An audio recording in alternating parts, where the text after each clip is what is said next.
Verificado o quórum regimental de que trata a portaria 145/2017 e com base na portaria 158/2020, eu, Francisco José de Oliveira Silva, presidente da segunda Câmara de Julgamento do CRT, declaro aberta a 13ª sessão ordinária virtual de 12 de março de 2021.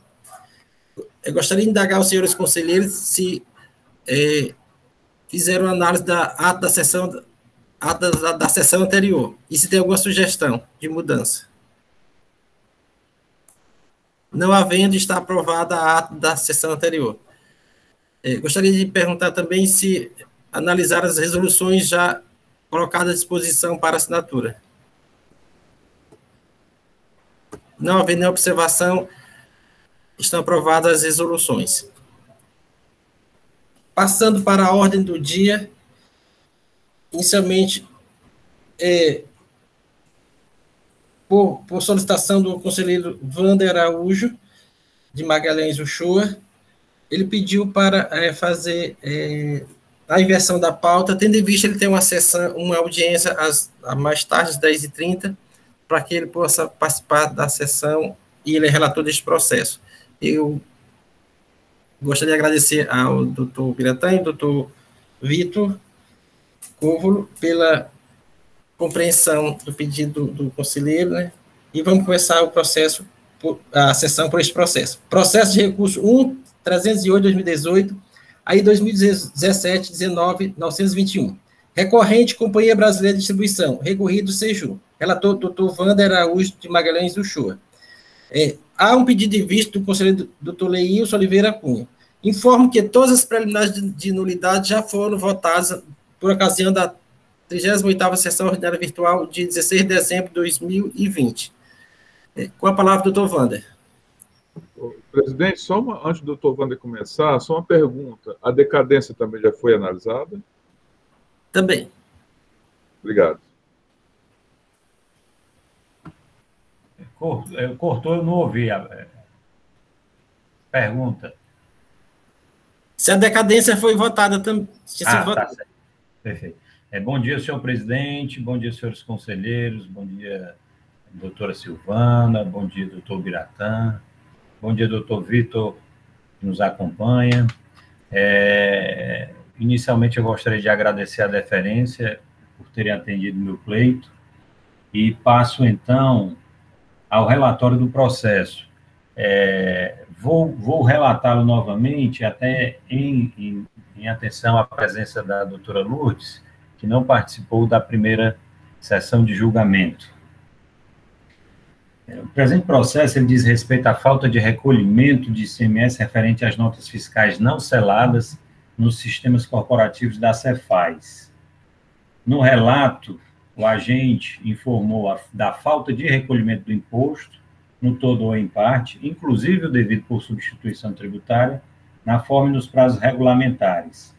O contribuinte deixou de recolher o ICMS referente a notas fiscais não seladas, no valor de R$ 7.951 em 2012 e R$ 48.953 no ano de 2013. Apontou a infringência aos artigos 73 e 74 do Decreto 24.569 e impôs a penalidade preceituada no artigo 123, inciso 1, a linha C, da Lei 2.670, com redação dada pela Lei 13.418.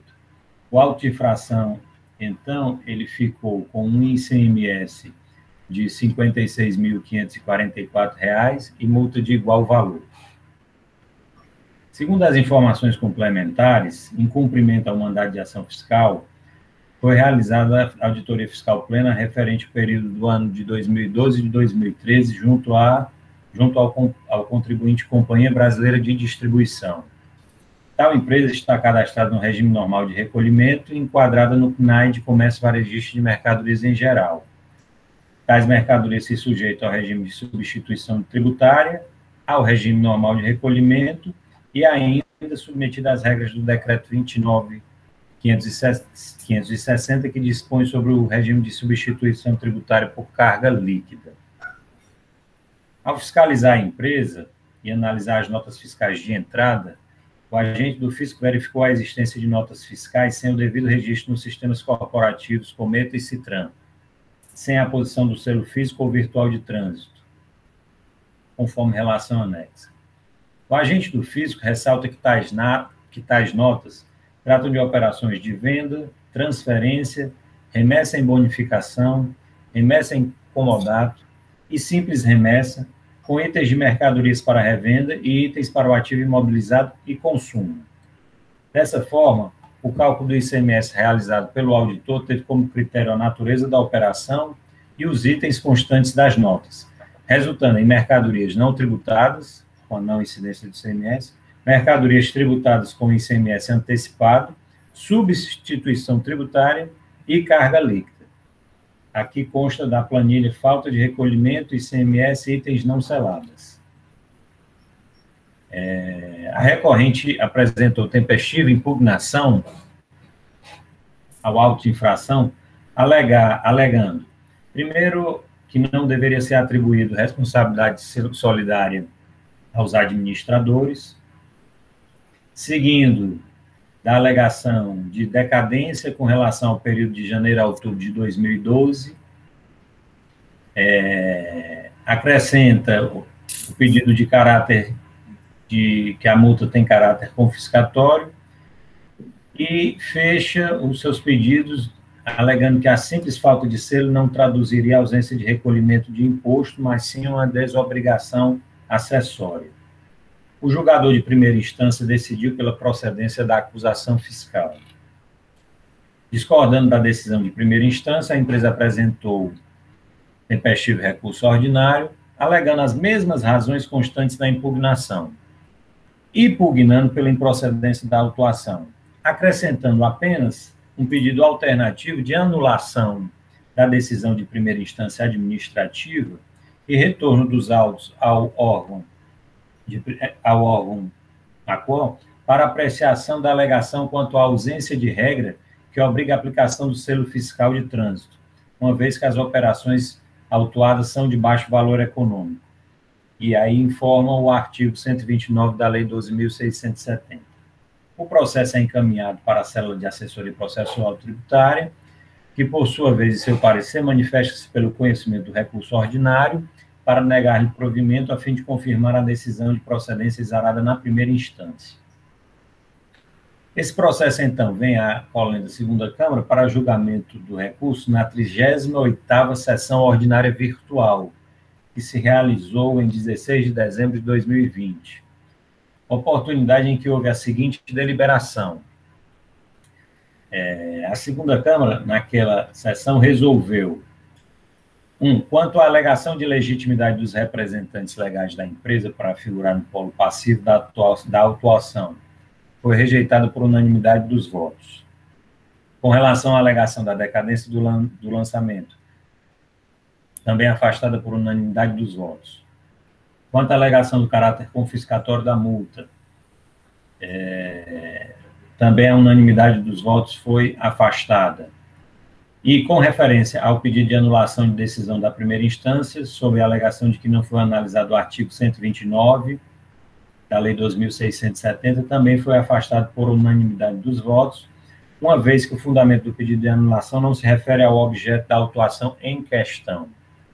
Na sequência, o conselheiro Leilson Oliveira Cunha demonstrou interesse em proceder à análise mais detalhada sobre a matéria em questão e formulou na forma regimental o pedido de vista, sendo seu pleito deferido pela presidente. O processo, então, retorna a essa colônia da Câmara, após o pedido de vista do conselheiro Leilson para julgamento. É esse o breve relato, senhor presidente. Obrigado, doutor Wander. Como o conselheiro Leilson pediu vista, gostaria que o doutor Leilson manifestasse sobre a vista do processo. Presidente, renovando aqui os votos de bom dia a todos presentes nesta sessão.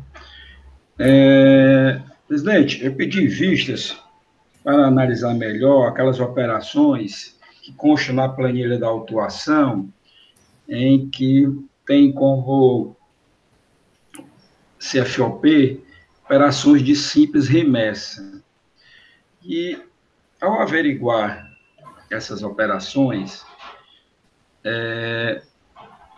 onde está cobrando-se o antecipado, eu verifiquei que, na verdade, essas operações, elas não deveriam ter sido sujeitas do antecipado, mas do diferencial de alíquota, já que se tratam de materiais de uso e consumo. Inclusive, ao lado dessas notas fiscais na planilha, tem a descrição do produto. Então, também não vejo prejuízo na autuação, porque foi só uma questão de equívoco na classificação, já que o auto de fração trata de falta de recolhimento, em razão de antecipado, diferencial de alíquotas e substituição tributária.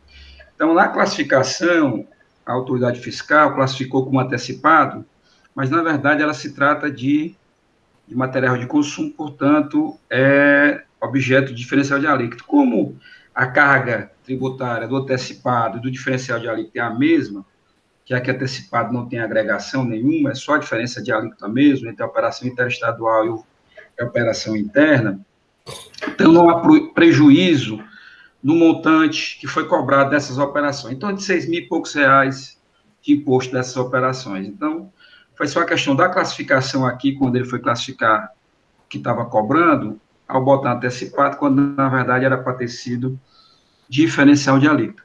Mas eu notei, presidente, na análise da planilha, que a cobrança nessa sentada da autuação de 8 operações inerentes às notas fiscais 9780, 10164, 10557, 10908, 11364, 11678, 12047, 12469 e 12924, ou seja, 9 notas fiscais, do exercício de 2013, em que houve compras de energia elétrica para consumo pela Companhia Brasileira de Distribuição, sendo vendida tais energias pela tais quilowatts, né, ou megawatts, vendida pela empresa BTG Pactual, comercializadora de energia. Essas operações são interestaduais, já que a BTG sede de São Paulo, caberia a cobrança do ICMS por substituição tributária, e não por uma antecipação.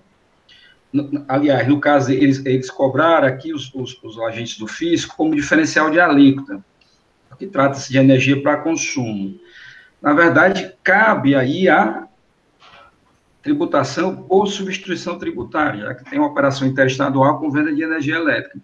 Mas a empresa que vendeu essas energias elétricas, a empresa BTG Pactual, ela, nessas notas fiscais, eu acessei todas as 9 notas, a empresa fez a retenção do ICMS-ST.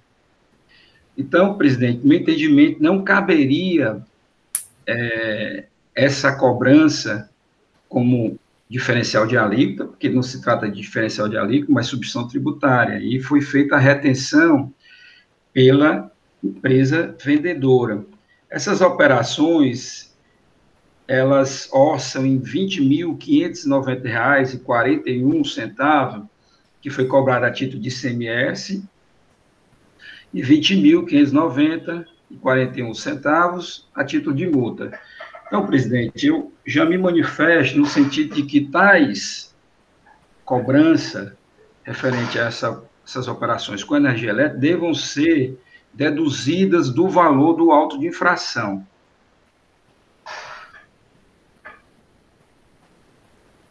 Esse é o resumo, presidente. Doutor Leilson, e o valor que ser deduzido, o senhor calculou? R$ 20.590,41. Isso. Tanto de multa quanto de ICMS, o mesmo valor, né? Tá certo. Obrigado, doutor Leilson. Com a palavra, doutor Biratã Ferreira de Andrade. Bom dia a todos, bom dia, senhor presidente, bom dia, senhores conselheiros. Vocês estão me ouvindo? Estamos, doutor Biratã, estamos ouvindo. Não, certo. Presidente, deixa eu só relatar aqui, houve um pequeno problema aqui, já que assim, o notebook ele descarregou, que eu estava na bateria e eu não tinha percebido que já estava perto de descarregar, e aí descarregou, eu conectei logo, voltou, mas eu perdi eu estava acompanhando aqui a manifestação do doutor Leilson, quando ele foi se manifestar sobre 8 notas fiscais, foi que caiu a minha conexão. Assim, aí eu pediria a gentileza, só de forma resumida, que o conselheiro se manifestasse sobre essas 8 notas fiscais, que já estava nessa manifestação quando eu perdi a conexão, se possível. Sim, Tubiratã. Doutor Leilson, então, o senhor retorna sua fala com a questão dessas 8, nove fiscais de energia elétrica. 9, né, então? Resumir, ele tinha falado que na cobrança desse auto de infração, houve a cobrança de ICMS como antecipado no valor de R$ 20.591 reais, R$ 20.590,41, referente a 9 operações de compra de energia elétrica para consumo. Então, os auditores cobraram nessas operações o diferencial de alíquota. Só que essa operação de compra de energia elétrica interestadual, ela é objeto de tributação por substituição tributária, né, já que é venda interestadual para adquirente consumir a energia aqui neste estado. E tais operações, eu verifiquei nas notas fiscais eletrônicas emitidas pela empresa vendedora, BTG Pactual, comercializadora de energia, com sede em São Paulo, que ela fez a retenção do ICMS-ST sobre tais operações. E aí eu havia me manifestado no sentido de que tais notas, ou tais valores referentes a essas notas, deveriam ser deduzidas da cobrança do ICMS fixada nesse auto de infração. No caso, essas notas fiscais de energia elétrica para consumo já tiveram o ICMS substituição tributária retida, é isso? Isso. Certo. Tudo bem, obrigado. Hein? Catorês, com a palavra, doutor Biratã. Presidente, como havia falado aqui, estava acompanhando de forma atenciosa aí a manifestação, quando já nessa parte final dessas, que eram 8 e aí passou a ser mais uma, eu entendi 8, aí acho que foi acrescentado mais uma aí, quando minha conexão caiu. Mas, enfim, acho que eu me lembro aqui que a dúvida era justamente que a gente estava analisando essa questão quando, no parecer, mencionava que umas remessas, né, simples remessas, realmente houve essa dúvida, e o conselheiro Leilson se dispôs a fazer essa checagem, essa verificação, e, assim, pelo que entendi, essas operações, de qualquer forma, embora não fosse o antecipado, propriamente dito, mas seria a questão do diferencial de alíquota, que daria na mesma situação, segundo eu entendi da manifestação do conselheiro Leilson. Né? Embora ele tenha enquadrado aí de uma forma equivocada, mas isso não teria resultado em prejuízo, nem na modificação da questão do valor do imposto devido. Mas, não obstante isso, houve a verificação dessas 9 notas fiscais de energia elétrica para consumo, com ICMS tributário já retido, e aí, pelo que entendi, somente essas 9 notas fiscais, ou seja, desse valor inicialmente apurado, somente essas 9 notas fiscais seriam deduzidas. Né? Então, assim, eu não vejo nada aqui, nenhuma retificação, nem nenhuma observação a ser feita, não. Só dar aqui o meu de acordo com a manifestação do conselheiro Leilson aí para poder, então, fazer essa retificação na autuação fiscal. Então, inicialmente, presidente, são as considerações em relação ao pedido de vista e, ao mesmo tempo, do auto de infração aqui em julgamento. Obrigado, Piratã. Senhores, o processo está em discussão. Doutor Wander? Senhor presidente, eu gostaria de acrescentar ao voto, à discussão, e após o voto visto do conselheiro Leilson, que realmente, conselheiro Leilson, há sim o lançamento como diferencial de alíquota no próprio auto. Eu acredito que não haja nem essa divergência ou equívoco por parte do autuante, não, porque na planilha ele separa e coloca também como diferencial de alíquota. E no diferencial de alíquota, ele incluiu essas notas da energia elétrica, certo? E incluiu as outras que são de bens de consumo. Ah, tá. Porque assim, eu olhei na planilha e vi lá aquela coluna que tem assim, antecipado, classificação. Aí lá, nessas de materiais de uso e consumo, tinha assim como antecipado. Mas se no cálculo ele incluiu elas como diferencial de alíquota, então está resolvido o problema também. Na realidade, não é que eu tenha batido o cálculo, mas, por exemplo, se nós pegarmos do ano de 2013, o que ele autuou como diferencial de alíquota foi R$26 mil, arredondando. E desses R$26 mil, só 20 mil é da energia elétrica. Os outros 6 mil é exatamente de... Presume-se que seja das materiais de uso e consumo. Isso é verdade. Então, até essa questão, embora pudesse ser ultrapassada sem nenhum problema, mas eu creio que essa questão também está devidamente elencada, explicitada no auto dele. E em relação já às notas de energia elétrica, que são aquelas 9, energia elétrica para consumo, que aí ele colocou como diferencial de alíquota, né? Concordo inteiramente com as suas colocações, com as colocações do voto vista para a exclusão dela, e na realidade elas seriam excluídas do montante que foi calculado de diferencial de alíquota para o ano de 2013. É isso, senhor presidente. Obrigado, doutor Wander. Senhores, o processo está em discussão.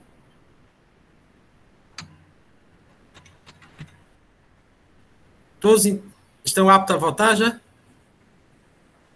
Então, vamos votar, doutor Wander. Como voto, doutor Wander, eu informo que todas as preliminares já foram votadas, é só questão de mérito mesmo. Perfeito. Senhor presidente, voto por conhecer do recurso ordinário para dar-lhe parcial provimento, a fim de que sejam excluídos do levantamento fiscal as 9 notas fiscais cujo o produto é energia elétrica para consumo, todas elas no ano de 2013, cujo valor é R$ 20.590,41. Excluir tal valor tanto do cálculo do ICMS quanto do cálculo da multa. É como voto, senhor presidente. Obrigado, doutor Wander. Doutor Marcos. Com relator, presidente. Doutora Lourdes. Com relator, presidente. Doutor Henrique. Acompanho o relator, presidente. Doutora Elineide. Com relator. Doutor Leilson. Com relator, presidente. Desculpa, é hora de votação, por ter votado em segundo lugar, doutor Leilson tinha pedido vista. Mas eu até ia mas como você já estava colhendo o voto e era uma coisa pacífica de todos, aí eu deixei continuar. Perdão, mas teria que começar a votação pelo senhor que tinha pedido vista.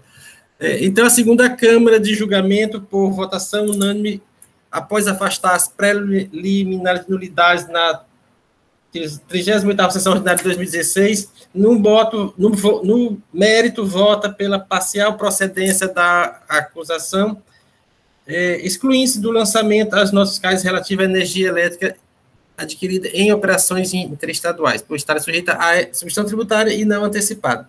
esta decisão para esse primeiro processo. Bom, senhores, retomando o caminho normal da nossa pauta, vamos iniciar com o primeiro processo agora. Vamos retomar com o primeiro processo. Anuncio o processo de recurso 1.517/2018, aí 2017, 21.250. Recorrente, Galbi Nutrição e Saúde Animal S.A., recorrido Seju. Relator, doutor Henrique José Leal Gereissati. Está presente para fazer sustentação oral das suas razões recursais, doutor Vitor Gustavo da Silva Covo. Também está presente para representar a PGE, doutor Ubiratã Ferreira de Andrade. Com a palavra o relator, doutor Henrique José Leal Gereissati.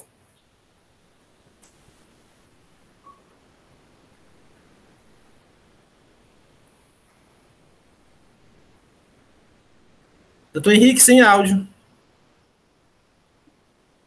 Bom dia, presidente. Bom dia, conselheiros. Eu gostaria de perguntar se vocês estão me vendo normalmente, porque na minha tela aqui está aparecendo a imagem congelada. Estamos, doutor Henrique. Tranquilo. Pronto. Acho que deve ser algum problema aqui com relação à internet, talvez, mas vamos dar continuidade aqui ao processo. Primeiramente, gostaria de cumprimentar todos os presentes aqui, os conselheiros, doutora Silvana, nobre advogado aqui presente, doutor Abiratã. Senhores, esse processo, diria que é um processo bem interessante aqui, que possivelmente trará bastante, digamos assim, bastante discussões no sentido de cálculos aqui com relação ao que foi feito aqui nessa ação fiscal. Esse processo trata da acusação de falta de recolhimento de ICMS, no todo e em parte, inclusive o devido por substituição tributária, na forma e nos prazos regulamentares. Segundo o relato auto-infração, ao refazer a apuração de ICMS relativa ao exercício de 2013, o agente do fisco constatou a existência de créditos lançados indevidamente, como também de débitos não lançados, em decorrência do desrespeito às regras da legislação tributária, ocasionando a falta de recolhimento de ICMS no valor de R$ 446.543,30, em desacordo com o que determina o artigo 73 e 74 do Decreto 24569/97, combinado com a penalidade prevista no artigo 123.1c da Lei 12.670, alterado pela Lei 13.418, com cobrança de multa em igual valor. Aqui, senhores, a auditora, ao fazer o trabalho de fiscalização, levantou duas situações. A primeira seria o crédito apropriado pela empresa de combustíveis, né? Combustíveis esses que foram lançados no CFOP 1653, né? Ou seja, relativo a uso e consumo. Então, a auditora procedeu o refazimento da apuração dos dois exercícios, de 2012 a 2013.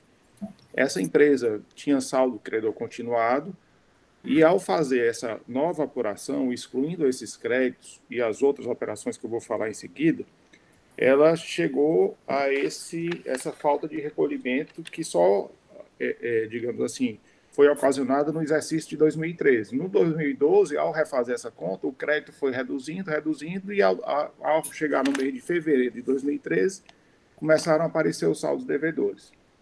E a primeira linha do que foi apontado seria esse crédito indevido com relação ao aproveitamento do ICMS em função das aquisições de óleo e combustível para consumo.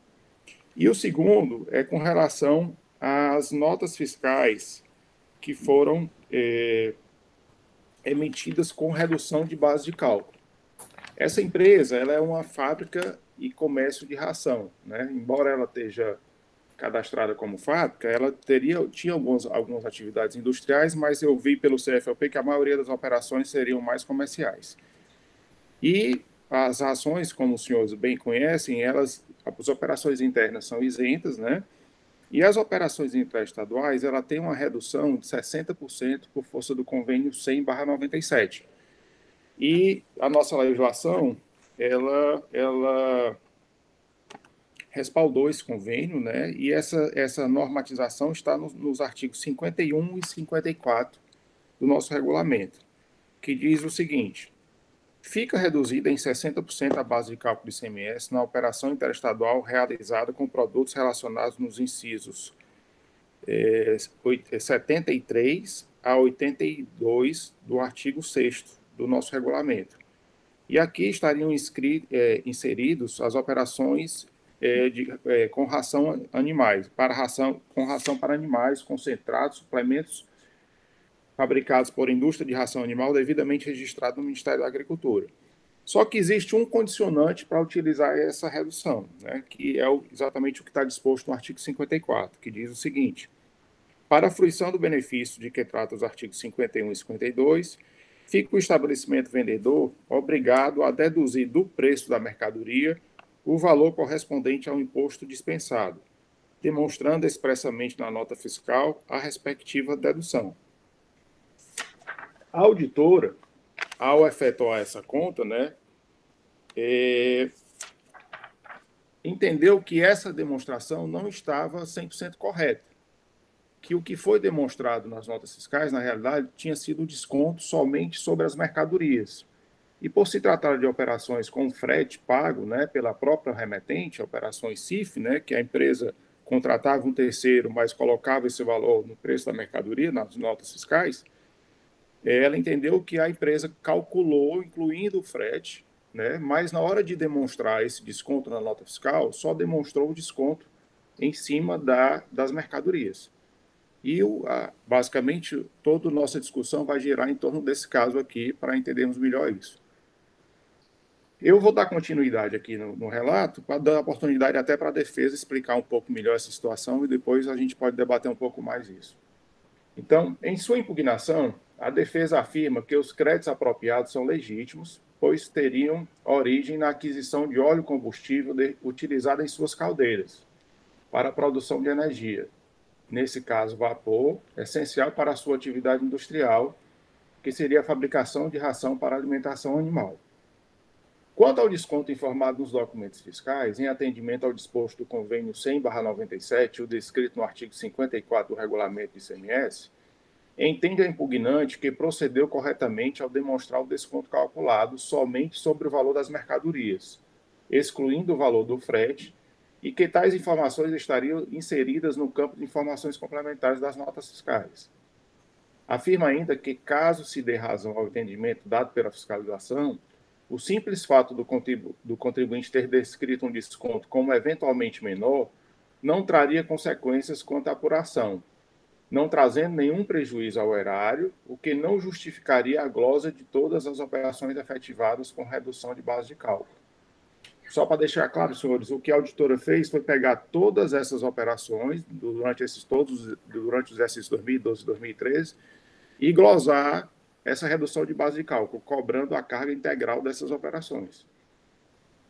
O processo foi encaminhado para a primeira instância, que julga procedente o auto de infração, né?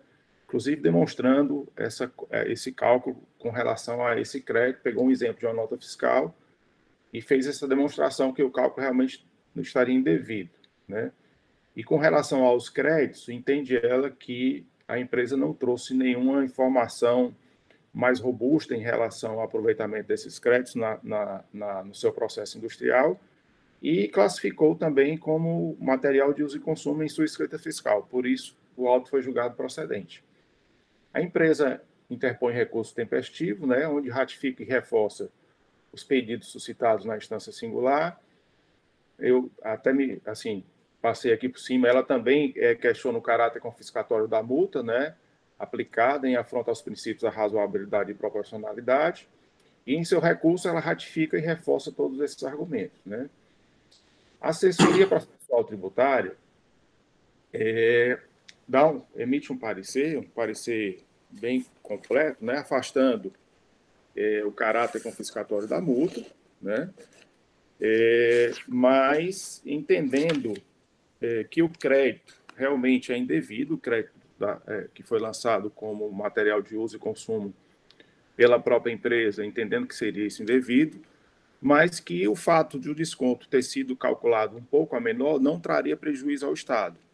Então, ele entendeu por julgar improcedente o auto de infração, pois o crédito fiscal constante na escrita do próprio contribuinte, considerando as operações somente de crédito indevido, não seria suficiente para gerar a falta de recolhimento do ICMS. Então, senhores, de forma resumida, seria esse o relato. Eu vou deixar que a defesa se pronuncie para trazer mais fatos para podermos conversar. E acho que isso aqui vai merecer maiores discussões a seguir.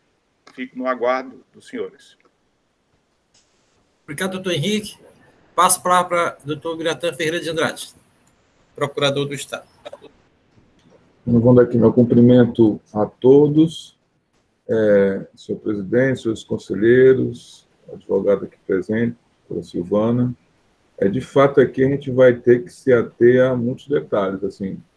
E, na verdade, a relatoria está em boas mãos aí com o doutor Henrique, muito percussiente, muito observador aí, com certeza vai trazer luzes aí para poder esclarecer essa autuação. Mas, assim, então, o que a gente verifica, assim, também tentando resumir aqui, até diante do relatado e do parecer, né?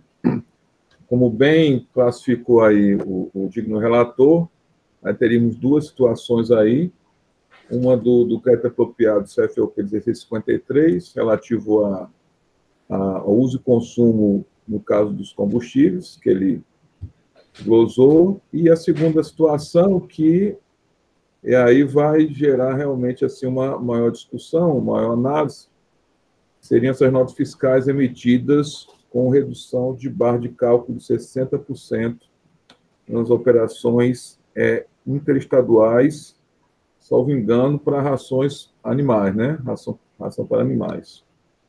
E aí, como bem disse o relator, ela tem essa redução, tem essa condicionante, né? Em que o contribuinte é obrigado a deduzir do preço da mercadoria a redução praticada. E aí me parece que aí houve um equívoco aí da auditora, quando me parece que ela exigiu, no caso, ela queria que essa redução praticada fosse sobre toda a operação. Salvo engano, foi isso que aconteceu. Então, ela teria calculado também aí, exigindo que fosse incluído o frete, né, e não em relação à mercadoria em si. E aí surge uma primeira indagação, mesmo que realmente fosse obrigado aqui... Não, só um instantinho aqui, só eu retificando aqui. Na verdade, ela entendeu que teria que ser o frete, só que aí, no parecer, o parecer ele faz uma observação em relação a isso. E eu vou fazer aqui a leitura seguinte: o Estado dá direito a uma empresa de reduzir a barra de cálculo em 60% e informar ao consumidor final do desconto concedido. E foi isso que a empresa fez. Entendo ainda que a redução da barra de cálculo, se a redução da barra de cálculo seja inferior a 60%, o que ocasionaria um desconto menor ao permitido na legislação. Isso não descaracteriza o convênio nem a lei, pois uma empresa que aumente a base de cálculo a patamares superiores à redução permitida, na verdade, está pagando mais ICMS ao Estado do Ceará e concedendo menos desconto ao consumidor final. Então, ele tem esse entendimento aqui, que nessa situação, com esse tipo de prática aqui, na verdade, o Estado do Ceará estaria recebendo mais ICMS, não obstante o desconto fosse menor para o consumidor. E aí, pelo que eu entendi, ele disse que isso não teria resultado em prejuízo ao Estado do Ceará. Mas, assim, uma coisa que me chamou a atenção aqui na observação do relator foi que, se há um equívoco aqui nos cálculos, por exemplo, a auditoria entende que deveria ter sido reduzido o valor do frete, mas isso não tem um condão, a nosso ver, de anular todo, ou seja, fazer uma glosa total, como fez a auditora aqui, desse crédito, né? E cobrar a carga tributária total. Então, assim, eu entendo que se houve aqui algum equívoco, nesses cálculos da redução de barra de cálculo, eu acho que deveria ser apurada essa diferença. E, pelo que eu entendi, me corrija aí o relator, mas parece que ela anulou toda a operação, né? Toda a carga da operação. Então, assim, por isso que o relator disse assim, que a gente vai ter que ser até alguns cálculos aqui, de forma detalhada aqui, em relação a esses aspectos. Primeiro, entendo que, pelo que eu entendi aqui, da legislação, a condicionante é deduzir do preço da mercadoria, e não, inclusive, o frete, como fez. E aí teríamos que refazer aí, verificar, fazer essa checagem, não sei se o relator deve ter feito essa checagem aí, a forma como a empresa praticou essa redução, para não inclusão do frete. Eu não sei se ela está compatível com esse entendimento da redução praticada pela empresa. E assim, o parecer, ele, ao final, ele conclui pela improcedência sobre o seguinte fundamento.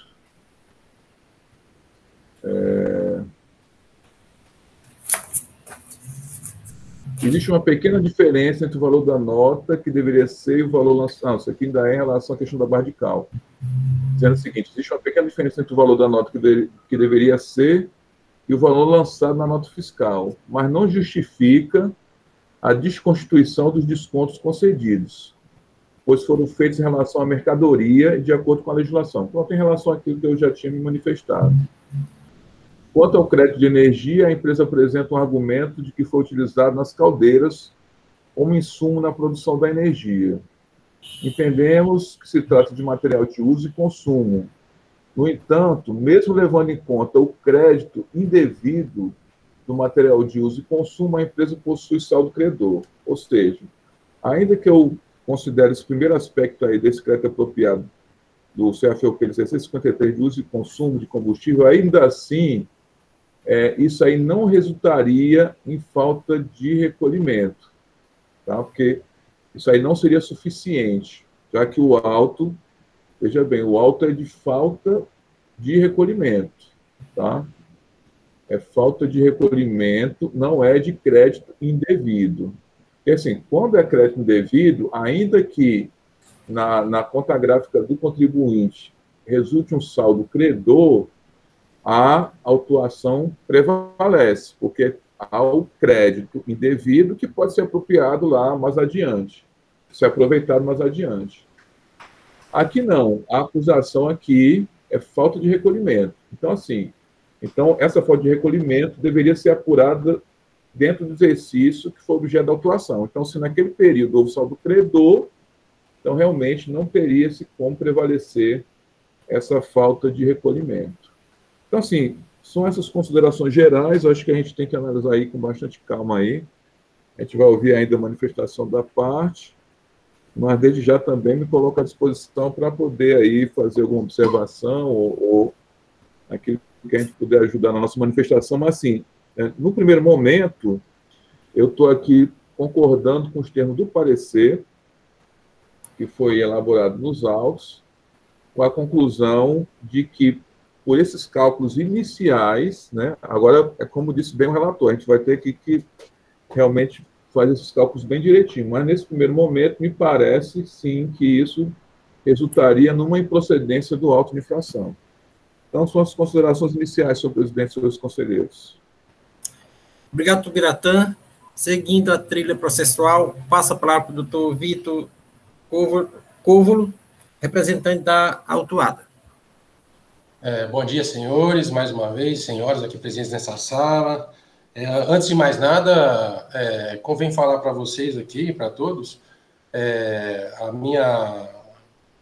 minha total gratidão e com a acurácia que foram feitas e debruçadas, né, nos autos aí. A gente navega em sustentações orais por todos os tribunais administrativos em todos os países, né? Estou falando aqui de São Paulo, de Campinas. A empresa tem sua matriz aqui em Campinas. Essa empresa Guabi, hoje, ela é uma multinacional americana. E nós somos o escritório terceirizado da companhia, né? E como havia falado para os senhores e senhoras aqui anteriormente, a gente faz diversas sustentações orais, né, em todo o país. E é difícil encontrar um tribunal que debruça os detalhes de planilha e debruça os detalhes de notas fiscais, etc., etc., para tentar chegar numa conclusão totalmente imparcial e na busca da verdade material e real, como deveria ser em todos os tribunais. Bom, feito essa pequena digressão aqui, que eu não poderia deixar de fazer, nesse auto de infração, com relação a esse crédito combustível de lubrificantes, né, nós inclusive juntamos algumas notas fiscais, demonstrando que tipo de óleo que foi comprado. É um óleo BP, é óleo para caldeira, óleo lubrificante também, tudo para caldeira. É importante notar que quando, na feitura desse auto de infração, que foi lá em 2017, a empresa ela tinha virado já uma distribuição. Lá em 2013, e nós juntamos essa ata nos autos, né? E lá atrás, a empresa era tão somente uma indústria. Então, daí, há essa aquisição para caldeira de óleo combustível, etc. Do qual a gente reitera aí, não somente todas a peça, a impugnatória, como também o recurso que nós perpetramos nos autos aí, para que esses valores desses créditos aí sejam mantidos na integralidade. Mais a mais, como bem disse o nobre colega representante do erário, o doutor Biratã, o auto de infração, ele leva em consideração a falta de recolhimento e não um crédito indevido.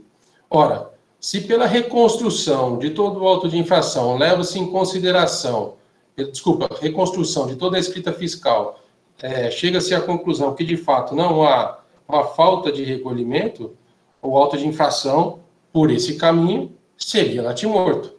Porque a legislação que foi acostada no mesmo para dar validade, sustentáculo ao mesmo, ela leva em consideração a falta de recolhimento.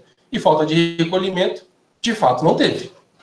Então, com relação a esse primeiro ponto desse auto de infração, é que o valor realmente é diminuto, mas nos importa aqui dizer e calcar mais uma vez que ele é totalmente improcedente com relação a esse ponto. Seja porque, de fato, o óleo combustível que foi adquirido é um óleo específico para caldeira, e, além do que, o auto de infração ele leva em consideração que houve uma falta de recolhimento e não um crédito indevido. Ponto. Mergulhando agora na parte mais substancial do auto de infração, que tem a origem lá do convênio 100, né, do CONFAS, e aí depois trazendo para o regulamento cearense lá o artigo A54, é importante colocar bem rasamente, bem simploramente, que fala que é o preço da mercadoria. Quando nós olhamos todas as notas fiscais que foram colocadas no auto de infração e que dão sustentáculo a esse auto de infração, a empresa demonstrou por A mais B que o preço da mercadoria, de fato, ele foi demonstrado o desconto em cima da mercadoria e não do FET. Isso daí nós não temos dúvidas, a própria autoridade autuante mencionou isso daí. Na decisão de primeira instância foi feita, inclusive, uma planilha comparativa, e desse ponto ele é inarredável. De fato, a empresa colocou e aplicou e demonstrou os descontos em cima do preço da mercadoria. Ponto. Então, no nosso entendimento, a empresa seguiu ipsis literis o que consta do artigo 54, que lá consta que é o preço da mercadoria, e aí eu faço um parênteses, né, quando a gente olha para a legislação do imposto de renda e contribuição social, existe uma metodologia de apuração de preço de mercadorias totalmente diferente quando você fala que é preço de mercadoria de um lado e custo da mercadoria de outro. O legislador, no caso, ele falou de preço da mercadoria, não é custo da mercadoria. E, mais a mais, é importante, como bem já colocaram aqui anteriormente a mim, essa simples diferença que foi feita, ela não traz nenhum problema ao erário, não traz nenhum recolhimento a menor ao erário, muito pelo contrário, a empresa, dessa forma, ela recolheu um valor maior, porque deixou de descontar essa redução da base de cálculo, no caso 60%, sobre o valor maior que poderia.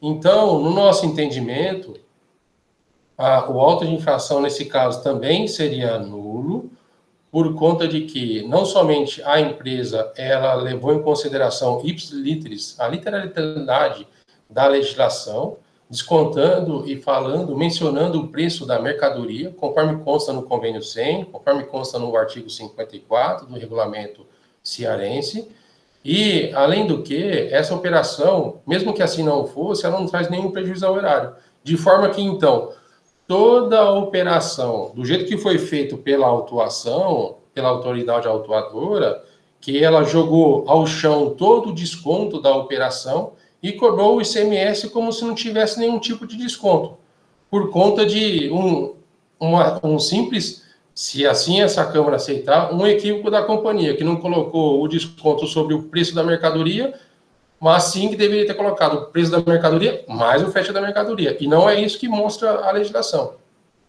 Então, por todos os caminhos, eu vou ser bastante breve aqui, diante da já narrativa feita pelo doutor Henrique, como relator, e também pelo colega fiscal, doutor Ubiratã, que bem colocaram, inclusive do parecer que foi saltado aos olhos mais uma vez, que corre pela improcedência total do auto de infração, pelos diversos fundamentos e fatos aqui que a gente já colocou, repisamos novamente e a gente aguarda o julgamento dos colegas. Basicamente é isso daí, não vou me estender mais diante de todo já o narrado. Obrigado, doutor Vitor. Senhores conselheiros, o processo está em discussão. Quem quiser pedir a palavra, manifeste, analise. Você considera a palavra. Doutor Henrique, quer falar? Doutor Henrique, com a palavra. Presidente, gostaria de fazer algumas considerações com relação à própria defesa, né, e o entendimento aqui da auditora, e com relação principalmente a esses cálculos, né. Entendo eu que a legislação, quando afirma, aqui eu vou ler novamente o artigo 54, ela diz o seguinte: para a fruição de que tratam os artigos 51 e 52, fica o estabelecimento vendedor obrigado a deduzir do preço da mercadoria o valor correspondente ao imposto dispensado. Então, assim, no meu entender, o que o legislador quis aqui nesse caso é que esse desconto fosse efetivamente repassado ao consumidor, né? Que a empresa colocasse o valor da mercadoria cheio lá, demonstrasse que essa redução, como é que é feito esse cálculo dessa redução, e isso fosse abatido efetivamente do valor total do produto, né, da nota fiscal. Assiste razão aqui ao doutor Vitor, quando ele fala que a legislação aqui só fala em mercadoria, né? Porque essa redução aqui, ela fica somente nas operações e não englobam, teoricamente, não englobariam as prestações. Mas no momento que eu pratico a venda CIF, eu incluo o preço do transporte no valor da mercadoria. Então, entendo eu também que, nesse caso, eu estou pagando pela mercadoria com o preço do frete já incluso. E a empresa assim o fez, né? Ela levou esse débito do frete também para a sua escrita fiscal. Embora tenha contratado um terceiro para efetuar o transporte, ela levou digamos assim, esse ônus para o seu faturamento, né? Trouxe para ela essa responsabilidade, então esse valor estaria incluso também no preço da mercadoria, embora demonstrado de forma separada no documento fiscal. Eu estou fazendo esse preâmbulo só para a gente entrar nesse detalhe aqui, se realmente o que foi efetivamente deduzido do valor da mercadoria, né? Então, eu perdi assim um certo tempo, eu achei esse processo interessante, porque realmente exige muita conta para a gente fazer, né? E eu fiz essas contas, tanto da parte da auditoria, como da parte da empresa, nas notas fiscais que a empresa apresentou. No primeiro momento, a informação da auditora está divergente da informação que a defesa apresentou. na hora que a gente vai pegar essas notas fiscais que estão, inclusive, acostadas ao processo, fazendo as contas, como bem fez o doutor Augusto aí no seu parecer, né? A gente tem a impressão, pelas contas que são feitas, que o desconto foi dado, inclusive, sobre o frete, mas que esse desconto teria sido repassado para o contribuinte. Só não foi, na realidade, demonstrado de forma correta, porque o valor que está na nota fiscal, que está também na parte de informações complementares, ele só demonstra o valor do desconto em cima da mercadoria, não do valor do frete. Mas quando a gente faz toda essa conta aqui nas notas fiscais que foram acostadas no processo, se verifica, considerando essas notas como corretas, né, que o valor do desconto foi superior ao valor que está destacado na nota fiscal. Ou seja, esse valor teria sido repassado efetivamente para o consumidor. Só que, para minha surpresa, ao verificar essas notas fiscais, tanto com o arquivo da auditora como com o arquivo da nota fiscal eletrônica, os valores totais não correspondem ao valor da nota fiscal eletrônica nem do arquivo. Eu até fiquei assim, estranhando essas operações quando eu fui verificar nota a nota aqui o que estava acontecendo. Então, se você pegar, por exemplo, essa nota fiscal, que é a 38975, que é a nota fiscal que faz referência aqui no processo, que seria a última nota fiscal, o valor total da nota que está acostado ao processo é 31.163,73. O valor que está na nota fiscal eletrônica, no arquivo da nota fiscal eletrônica, e o valor que está no arquivo da auditora fiscal, que puxou pelas informações, é 31.401,98. Ou seja, pelo valor que está nos sistemas, esse valor efetivamente não foi repassado para o contribuinte. Então, a empresa aplicou o desconto... Repassado para o consumidor, doutor. Para o consumidor, desculpa, para o consumidor. A empresa aplicou o desconto, demonstrou somente sobre a mercadoria, mas na hora de efetuar o cálculo do ICMS, ela aplicou o desconto sobre a mercadoria e sobre o frete. E não repassou essa parcela para o contribuinte. Ou para o consumidor, mais uma vez, me desculpe. Então, se você analisar as notas que estão acostadas aqui no processo, todas elas, você vai ver uma diferença pequena, e essa diferença pequena é exatamente esse valor do frete, que efetivamente a empresa se beneficiou do desconto, dos 60%, mas não repassou para o consumidor nos documentos fiscais. Então, esse é um aspecto importante que eu gostaria, talvez, até de que a defesa se pronunciasse, o porquê disso, e, assim, não sei, não entendi por que tem essa divergência de informação aqui no processo. Mas o fato é que, refazendo todas essas apurações, né, aqui eu tive uma dificuldade, porque 2013, assim, só concluindo, o que a gente pode concluir é que a parcela do ICMS da mercadoria, a empresa efetivamente repassou e colocou no documento fiscal. A parcela do frete, a empresa não repassou, embora tenha aproveitado o benefício. Então, o que a gente tem que discutir aqui é se esse benefício vai ser desconsiderado como um todo ou se nós cobraremos só essa parcela, na realidade, que a empresa se beneficiou, que não foi repassada ao consumidor. Né? A discussão vai girar em torno disso. E, caminhando nessa linha, eu peguei todo o levantamento, na realidade, a auditora refez a apuração de 2012 e 2013, embora não esteja claro aqui no processo, mas na planilha que está acostada aos autos, no arquivo, na realidade, você tem essa apuração, glosando os créditos de entrada e essas operações, né? Só que no ano do exercício de 2012, ela não fez essa diferença nota a nota com relação ao que foi efetivamente aproveitado, que foi efetivamente descontado e o que foi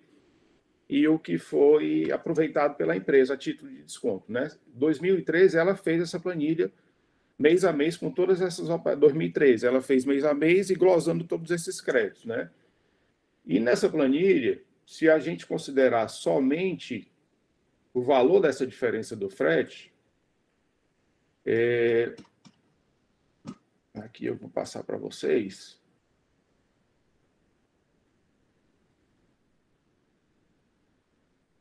A diferença que ela cobrou de toda a operação é R$ 357.993,51. Isso aqui foi o que foi cobrado no exercício de 2013, referente ao desconto de 60%. Ela desconsiderou tudo e cobrou como se a carga fosse integral. Só essa diferença do que foi efetivamente demonstrado e repassado ao consumidor por que foi aproveitado dá R$ 31.283,97. Eu não tenho como fazer essa operação de 2012, porque isso ela não trouxe, não demonstrou isso aqui. Mas eu tenho como fazer uma proporção do que efetivamente ela glosou em 2012, referente a essas operações de redução de base de cálculo, que daria R$ 193.981,31. Se eu aplicar a mesma proporção do que foi em 2013, isso aí me daria uma diferença de R$ 16.934,56. Isso eu estou fazendo uma analogia, pegando o que foi a realidade de 2013 e aplicando esse mesmo percentual, porque esse valor não é um valor fixo, né? Isso vai variar de acordo com o frete. Se eu tenho uma localidade mais distante, o frete ele tem uma repercussão maior, então esse valor vai ser maior. Se eu tenho uma venda mais próxima, esse frete vai ser menor e essa diferença também vai ser menor. Então, eu peguei exatamente o retrato de 2013 e apliquei para 2012. Então, daria 16 mil referente a 2012 e 31 mil a 2013. E se eu aplicar todos os créditos indevidos que também foram aproveitados, vai trazer um total de R$ 93.566,56. Isso eu juntando tudo, partindo desse pressuposto, que a gente ainda vai discutir se é esse o caminho ou não.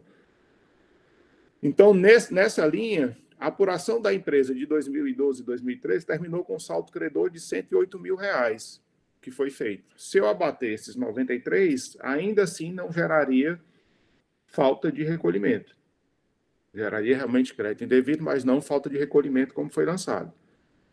Então, senhores, eu acho que eu já trouxe informação demais, acho que talvez tenha ficado até um pouco confuso aí, até porque para entender esse processo e fazer conta eu demorei um pouquinho, mas eu estou à disposição aqui para vocês para maiores esclarecimentos. Obrigado, doutor Henrique. O processo está em discussão. Alguém mais deseja manifestar-se? Doutor Leilson. Doutor Henrique, eu estava olhando esse exemplo que o doutor Augusto colocou no parecer, e eu estava verificando a nota fiscal, tem o frete lá de 1861,75, mas eu não estou identificando aqui que esse frete é CIF ou se ele é FOB. E eu acho que assim o senhor falou que ele é CIF. Leilson, se você pegar o processo, na folha 77, você pode visualizar essa nota fiscal. Não, eu estou nela aqui, na 73. 73, eu estou nela mesmo. Vamos lá, 73. Aí eu estou querendo ver onde é que está dizendo que o frete aqui é CIF ou FOB. Porque se o frete for FOB,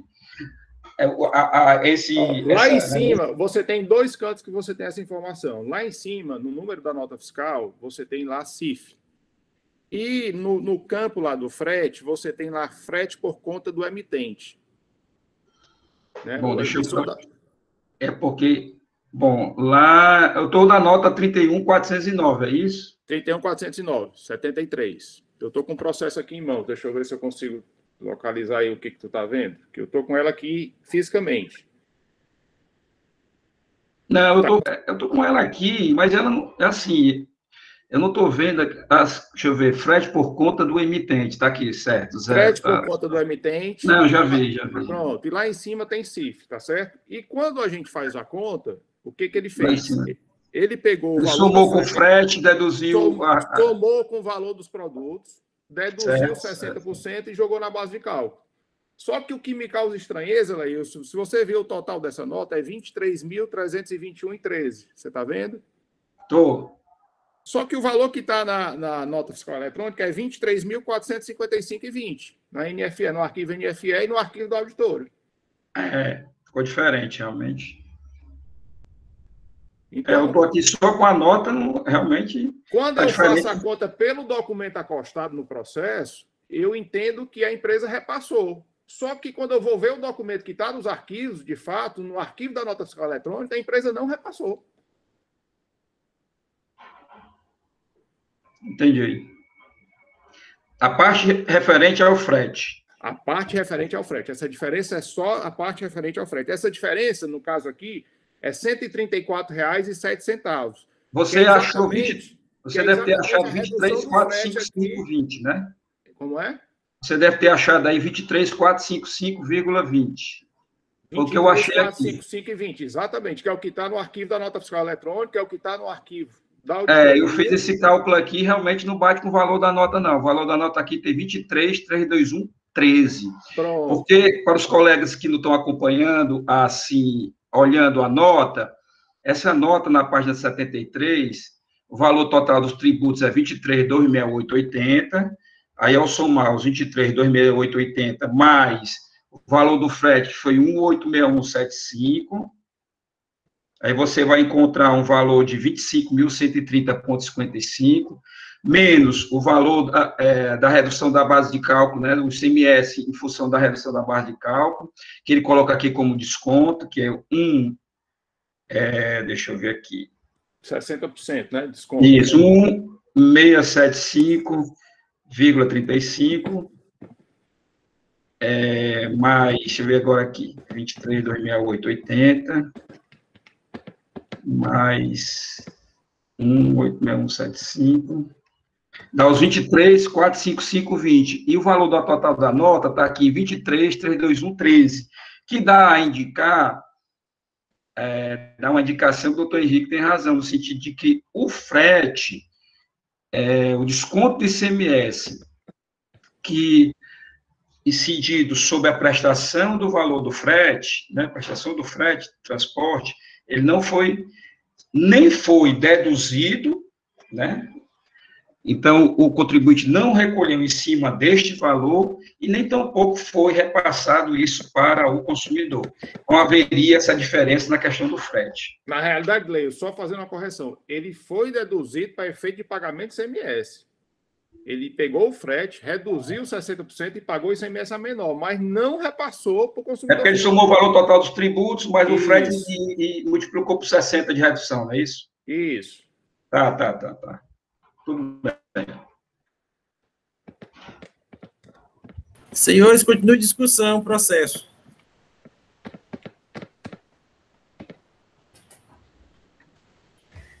Só uma pergunta, doutor Henrique.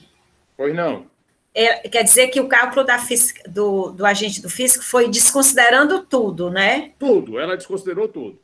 Ela desconsiderou todo o desconto e cobrou tudo como se desconto algum tivesse direito. Então, o nosso questionamento aqui vai ser esse levantamento ou realmente só a parte do frete? Pronto. Certo. Eu acho que a primeira discussão seria essa. E se a gente pegar esse consenso, aí eu acho que a gente teria que, assim... caminhar para a questão dos valores, né? Dos valores. De 2012. Talvez, assim, eu não entendo que seja nem cabível uma perícia, porque essa informação não está no processo. Porque ela só trouxe aqui, na realidade, a apuração de 2013. 2012 era saldo credor, ela não ia lavrar o auto de falta de recolhimento, ela saiu caminhando de lá para cá. É tanto que se você pegar o saldo credor inicial de 2013, é 79 mil, quando na realidade era 280. Então, ela saiu abatendo todas essas operações. Mas se a gente fizer uma conta, que eu acho que é uma conta razoável, aplicando em cima do valor total, que isso eu tenho, partindo do princípio que seria aproximado em relação a isso, a gente ainda estaria numa margem de segurança muito boa em relação a essa conta. Concordo. Aí a gente ia trazendo, né, até que... mas aí o alto também seria extinto, porque o saldo credor final ao exercício que ele tem seria superior a todos esses créditos. Seria superior, né? Certo. Permite só um esclarecimento ao relator, senhor presidente? Pois não, Bratão. Pelo que eu entendi, ainda que eu venha a desconsiderar de forma total aí, glosar tudo aí em relação, inclusive, a essa questão, além do frete, a questão da mercadoria, como fez a auditora, ainda assim teria o saldo credor? Eu entendi bem, é isso? Não. Tá. Se glosar tudo, é o que está no alto, doutor Biratã. Tá. Eu estou falando em relação ao frete, né? Mesmo que eu estou falando em relação ao frete, não é isso? É porque, assim, o que eu trouxe aqui em questão seria o seguinte, o que a empresa demonstrou corretamente na nota fiscal, que é o desconto que ela destacou, e efetivamente repassou para o contribuinte... O consumidor? Desculpa, eu estou confundindo o tempo todo isso. Repassou para o consumidor, isso aí seria plausível de se aceitar, né? Porque, em parte, ele fez correto. Mas essa parcela do frete, embora ele alegue que não tivesse obrigatoriedade de colocar, mas ele calculou a redução na hora de pagar. Então, ele se beneficiou dessa parcela. Então, como ele se beneficiou, ele teria que ter repassado isso para o contribuinte e ele não fez. Isso está claro para mim. Embora quando eu trabalho em cima das notas fiscais acostadas aqui, eu não chego a essa conclusão, porque elas estão com um valor diferente do que está efetivamente nos arquivos. Entendi o raciocínio. Obrigado aí pelo esclarecimento. E a gente tem que colocar, a gente tem que partir do pressuposto também o seguinte, que isso não se trata de desconto. Desconto é um instituto que só tem duas formas de serem atribuído na hora da venda, que é o desconto incondicional. Vendeu, acordou, quanto é o valor do produto? R$1.000. Vamos, me dê um desconto aí de 10%. E aí, você dá o desconto, e aí fica 900, ele paga. Ali no pé do talão, chamava ainda o desconto condicional no pé do talão. E tem o outro desconto condicional, que olha, eu vou fazer aqui de 3 vezes, mas se você antecipar a segunda parcela, você tem um desconto de tanto. Que não é o caso aqui. Nenhum dos casos aqui não é o caso. O caso aqui é de redução de base de cálculo. Ou seja, instituto que é diferente de desconto. Isso é uma coisa que a gente tem que ter em mente. Apesar de ter aqui, falar assim, desconto, tanto na autuação, falar de desconto pela defesa e falar de desconto no parecer, isso não é desconto. Isso é redução de base de cálculo, que tem que ser o valor desse imposto que foi reduzido, repassado ao consumidor. São duas coisas que eu queria colocar aqui, que é essa questão da diferença entre os dois institutos. Senhores, processo continua em discussão. É o que o doutor Henrique disse, viu? Agora, se me permita, presidente, porque assim, eu queria que os conselheiros se manifestassem só para depois a gente poder se manifestar, né? Para não... Assim, aí eu vou deixar para me manifestar após a conclusão, para não interferir na discussão, senhor presidente. Vou aguardar aí a manifestação de todos os conselheiros, aí após eu volto a me manifestar, eu peço a palavra. Tá certo. Só uma parte, senhores, se me permitem? Pois não, doutor. Não pode perder o ponto de vista que em nenhum momento, o Estado fora lesado. Em nenhum momento. Os cálculos que foram apresentados, de uma forma ou de outra, eles serviram e foram recolhidos mesmo, respeitando-se a redução da base de cálculo, e no entender da empresa... Vocês estão me ouvindo? Estamos, doutor Vitor. Pode falar. E no entender da companhia, foi respeitado não somente o convênio 100, mas também como o artigo 54 do regulamento de vocês. Literalmente. Simples assim. E como bem colocou o nobre relator, se a gente for recalcular desde 2012 até agora, de fato, com essa pequena diferença de frete, ainda que se aceite, né, a glosa desse frete aí, existe um saldo credor na companhia. Esse ICMS só está sendo exigido, somente exigido, porque a auditora fiscal, ela colocou ao chão toda a operação, todo o desconto, como se não tivesse nenhuma redução de base de cálculo. Então, ela pegou um negócio que era desse tamanho e transformou, como se fosse a ponta do iceberg, né? E pegou o iceberg inteiro para pegar e desconsiderar toda a operação. Então, o que eu peço para os senhores e senhoras levarem em consideração primeiro, não houve nenhum tipo de afronta ou lesionamento por parte da companhia ao erário. Muito pelo contrário, né? Leva-se em consideração, inclusive, que se recolheu um valor um pouco até maior. E de fato, foram recolhidos o ICMS da operação.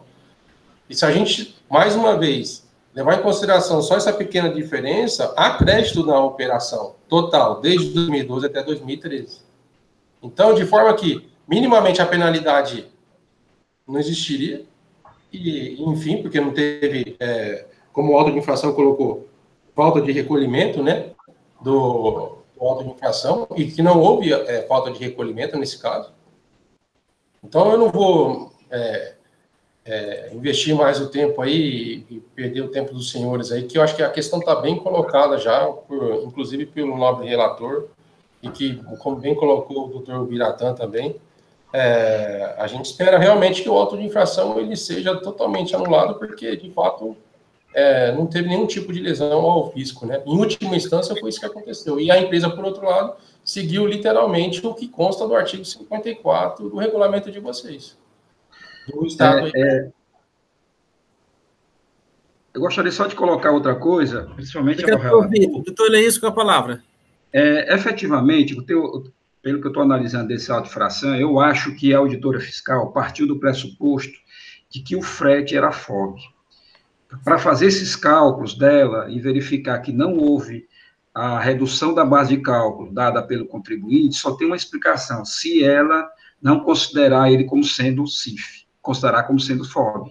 Que aí, na hora que ela olhou o valor total da nota, que teria, sim, realmente uma diferença grande, mas eu estou vendo aqui que, por isso que foi a minha dúvida, eu não estava conseguindo identificar onde era o frete, mas quando eu vi que o frete era por conta do emitente, eu vi que todas essa redução de base de cálculo, ela foi repassada, sim, para o consumidor, embora que, minto, só não o repasse do ICMS sobre a prestação de frete ao consumidor, mas o ICMS sobre o valor da mercadoria foi repassado efetivamente ao consumidor, e o da prestação de frete, não. Mas, olhando aqui, verificando que, mesmo assim, ainda fica com saldo credor, presidente, eu entendo que esse auto de infração não tem como prosperar, realmente, é o caso de improcedência. E de que, volto a dizer, eu acho que o equívoco cometido pela auditora fiscal foi ela ter considerado esse frete como sendo FOB, e não como sendo CIF. Doutor Henrique. Só fazendo duas colocações aqui em relação, primeiramente, ao que o defendente falou. Só para deixar claro aqui, na realidade, houve prejuízo ao erário, sim, certo? A empresa aplicou um desconto na hora de calcular o ICMS e não repassou esse desconto para o consumidor. Então, fazendo uma conta grosseira, se a gente pegar tudo que foi lançado aqui, fazendo aquela conta que eu, inclusive, fiz em relação a 2012, daria em torno de R$93 mil de diferença. E esse valor, se eu passar isso para o exercício seguinte, que eu estou vendo aqui, já no mês de junho, teria que ter sido recolhido integral e não foi. Então, a empresa se apropriou realmente de um crédito, de forma, não só do crédito, mas aplicou a redução de base de cálculo e não repassou. Então, aí teria realmente uma divergência de valores que o Estado deveria ter recolhido, deveria ter sido recolhido ao Estado. É o frete, se não é sobre o frete. Em relação ao frete, né?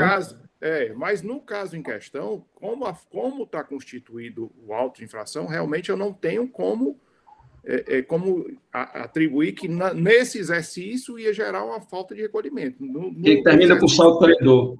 Termina com saldo credor. Mas se isso passar, eu passando essa mesma conta para o exercício seguinte, esse valor já era para ter sido recolhido no exercício seguinte, em 2014, no mês de junho, que já apresentou o saldo devedor.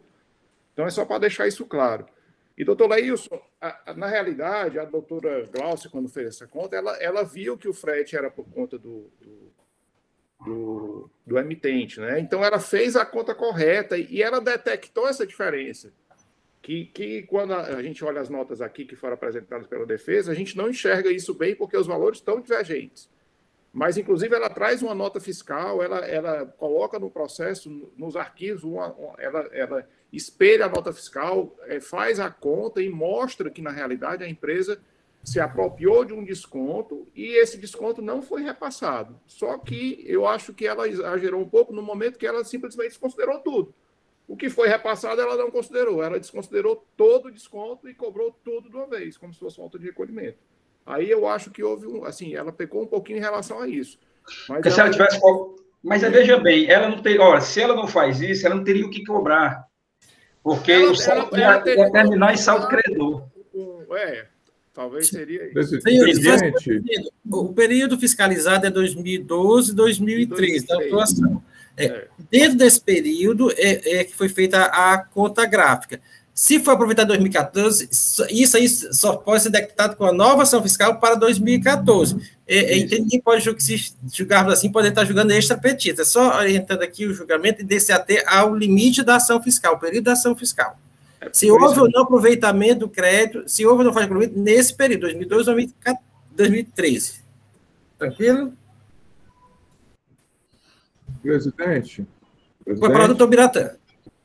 Doutor Biratã, com a palavra. Estava esperando aí a manifestação assim, dos conselheiros para poder me manifestar, até porque, assim, no início, o que foi colocado, até pelo relator, uma das discussões se cingiria ao aspecto de até que ponto se poderia falar em anular tudo que foi realizado, esse desconto, né? Porque, assim, não há dúvida que houve esse desconto aí, que foi deduzido em relação ao preço da mercadoria. E até que ponto, ainda que se entendesse que deveria ocorrer o desconto sobre o frete, até que ponto se poderia anular. E, assim, já de antemão, assim, eu adianto que meu entendimento que não há como, acho que seria assim, não seria razoável, minimamente razoável, você, digamos assim, glosar, tudo sair, já que efetivamente, se houve a diferença, essa diferença infinitamente menor aí, considerando a questão, ainda que se considera a questão do frete, e assim, embora a gente saiba que a legislação, muitas vezes ela é dura em relação a essa questão de quando ela cria condicionantes, né, você tem que realmente obedecer, sob pena de você realmente não ter aquele direito, aquele benefício, poder usufruir, mas nesse caso não é nada razoável simplesmente anular tudo isso aí que foi realizado a título de redução de barra de cálculo no preço da mercadoria. Então, assim, e até pelo que eu estou percebendo aqui, que, assim, essa seria a primeira discussão, me parece que não há nenhum dissenso, né? Me parece aqui, pelo que eu entendi do relator e do conselheiro que se manifestou até então, o doutor Leilson, também me parece que não há também esse sentimento de anular, glosar tudo. Então, assim, e aí, a outra questão seria em relação ao frete. E o que eu percebo aqui? Essa discussão, se seria possível ou não a questão do frete, ela perderia o sentido do objeto a partir do momento que, sendo devido ou não a questão do frete, ainda que eu lance isso na conta gráfica, resultaria ainda num saldo credor. Então, assim, aí esvaziaria essa questão. Ou seja, em suma, a autuação por falta de recolhimento. Nós não estamos aqui falando de creditamento devido. Se estivéssemos falando de creditamento devido, teríamos que discutir essa questão do frete. O crédito do frete é indevido, não é, e tal, mas não é a questão. Então, assim, como, ainda que eu lance essa questão do frete, ainda resulta no saldo credor, e não há falta de recolhimento, então isso esvazia a questão. Então, sob esse prisma, eu entendo assim, que o mais correto aqui, até como disse bem o presidente, o exercício fiscalizado é 2012, 2013, não teríamos como ir além, né? Então, assim, em síntese, senhor presidente, senhores conselheiros, nós, então, acabamos por confirmar aquilo que já existe por escrito mais em relação à assessoria, mas nós confirmamos verbalmente, de forma oral, a manifestação pela improcedência. Até porque, segundo o relator, o doutor Henrique, há uma margem muito grande aí uma margem de erro muito grande ou seja, porque assim, embora ele tenha, segundo ele, ele viu isso de uma forma grosseira, fez os cálculos assim de uma forma assim mais superficial, mas mesmo assim com a margem é muito grande de diferença, né? Isso implica afirmar que não há como, digamos, ainda resultar em alguma diferença a ser cobrada do contribuinte. Foi isso que eu entendi. Não é isso, doutor Henrique? Isso mesmo, doutor Biratã. Obrigado, doutor Biratã. Senhores conselheiros, todos estão aptos a votar o processo? Presidente, eu acho que a doutora Maria de Lourdes levantou a mão. Você queria falar alguma coisa, doutor? Doutora Lourdes. Vai falar a doutora Lourdes. Obrigada, presidente. Na verdade, algumas dúvidas já foram esclarecidas na sequência. E as observações que eu ia fazer com relação a ela só ter apontado 2013, salvo engano, na página 6 ou 7, ela afirma que encontrou essa diferença em algumas notas, e não na totalidade das notas. Então, o que me levou a crer que ela não identificou isso no ano de 2012, em relação à saída dos insumos, né? E a outra questão é que, quando eu fiz a leitura, com relação ao cálculo, mas eu não cheguei a visualizar o documento, ela também fazia observação de que teria deduzido o imposto pago, mas a diferença que foi encontrada não foi em relação a isso, mas sim em relação ao repasse ou não do desconto. Mas ficou claro com as outras observações, eu agradeço. Doutora Lourdes. Então, senhores, todos estão aptos a votar o processo? Presidente, só esclarecendo a doutora Maria de Lourdes, na realidade, nos arquivos apresentados, a senhora consegue ver que ela tem um arquivo que se chama apuração. E aí ela tem a apuração de 2012 e 2013. Então, ela glosa tanto as operações de 2012, nessa parte aí das notas fiscais que foram com desconto, como também o crédito do óleo combustível de 2012. E aí passa isso para 2013. Embora no processo ela só tenha acostado fisicamente a planilha de 2013, que é onde efetivamente ocorre a falta de recolhimento. Obrigada. Obrigado, doutor Henrique. Então, podemos votar agora ou não? Acho que sim, presidente. Então, vou colocar em votação. Como vota o conselheiro relator, doutor Henrique?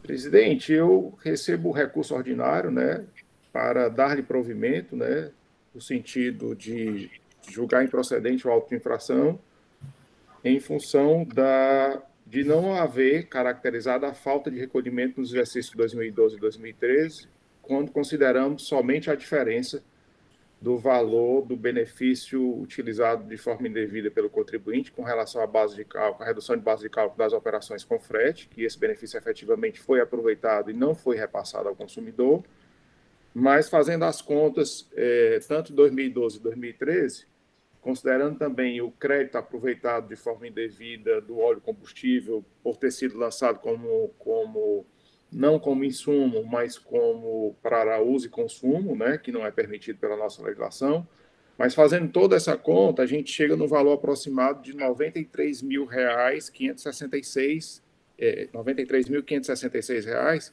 ainda inferior ao saldo credor do último mês do exercício de 2013, que seria R$ 108 mil.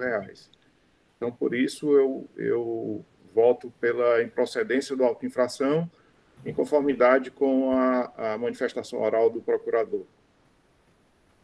Cadê o doutor Henrique? Doutora Elineide? Com o relator. Doutor Leilson? Presidente, com o relator, e é importante, doutor Henrique, se eu consignar isso na sua resolução, que, né, no caso das prestações de serviço de frete, né, daria esse valor, mas o resumo que o senhor acabou de fazer. Certeza, doutor Reis. Doutor Wander? Acompanho integralmente o relator, senhor presidente. Doutor Marcos? Com o relator, presidente. Doutora Lourdes? Com o relator, presidente. Então, a segunda Câmara, por votação unânime, conhece o recurso, dá provimento para reformar a decisão condenatória de primeira instância e declarar a improcedência da autuação nos termos do parecer e manifestação oral do representante da outra PGE. Esta decisão para este primeiro processo. Senhores, vamos dar um intervalo de 10 minutos, tudo bem? Aí retomamos a nossa sessão. Sim, doutor Vitor. Se me permitem, que eu tenho uma outra audiência também, inclusive é civil, né? E outro caso que está na pauta aí também é meu, e é bem, assim, no nosso entendimento, humilde entendimento, ele é bem simples, não vai pegar muito tempo dos senhores, e eu vou falar, é uma coisa de decadência, está escancarada nos autos aí. Se os senhores me permitirem, a gente continuar com a votação desse outro caso da Guabi, eu apreciaria muito, viu? Tá certo, doutor Vitor. Então, em atendimento ao pedido da parte e tendo em vista as obrigações dele, vamos dar cuidado à nossa sessão. Então, anuncio o processo de recurso 1.518/2018, aí 2017, 21.251. Recorrente Galbi, Nutrição e Saúde Animal S.A., recorrente Seju. Relator, doutor Marcos Mota de Paula Cavalcante. Continua conosco para fazer sustentação oral das suas razões recursais, doutor Vitor Gustavo da Silva Côvolo. Com a palavra, doutor Marcos. Renovando inicialmente um bom dia a todos, bom dia, doutor Vitor, bom dia, presidente, novo procurador, Silvana, conselheiros. Como disse o nobre advogado, é um processo simples. O período da infração é 2012, tá certo? Onde se constatou que a empresa deixou de escriturar diversas notas fiscais de entradas de mercadorias no montante de R$ 553.663,75. Foi feita essa auditoria fiscal ampla, né? Como já foi dito no processo anterior, o KNAI principal da empresa é fabricação de alimentos para animais.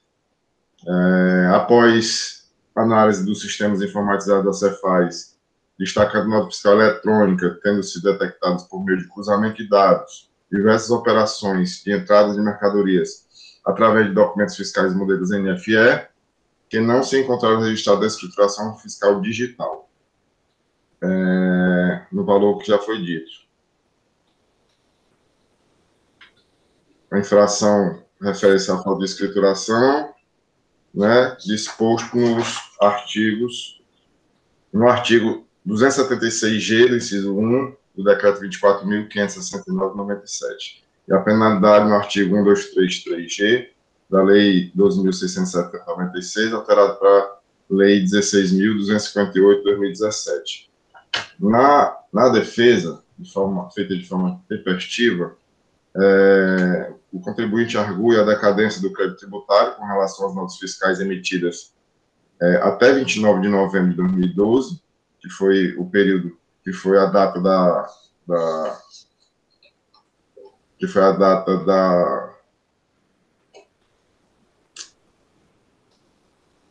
lavratura do auto, né, nos termos do artigo 150, parágrafo 4º CTN, tendo em vista que o lançamento foi apenas efetuado nessa data, né, 29 de 11 de 2017. No mérito, alegar ausência de prejuízo em razão da não escrituração das notas fiscais de entrada e a afronta aos princípios da razoabilidade e a proporcionalidade. No julgamento de primeira instância, ela julga pela procedência da autuação, rejeitando a preliminar de decadência, suscitada pela impugnação, pois entende pela regra decadencial aplicável no caso concreto, é previsto no artigo 173, inciso 1 do CTN. E no recurso ordinário, repete todos os argumentos da impugnação, certo? No parecer tributário, eu vou deixar o nosso procurador, falar mais, mas ela tem um entendimento diferente. Deixa eu pegar aqui.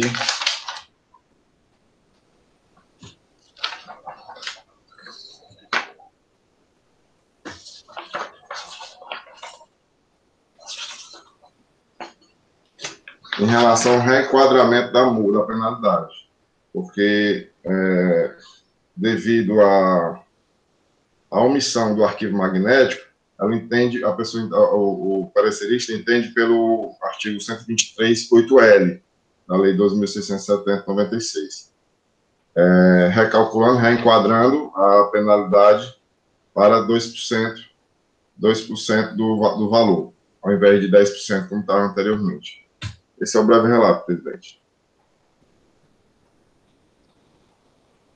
Obrigado, doutor Marcos, com a palavra, doutor Biratã.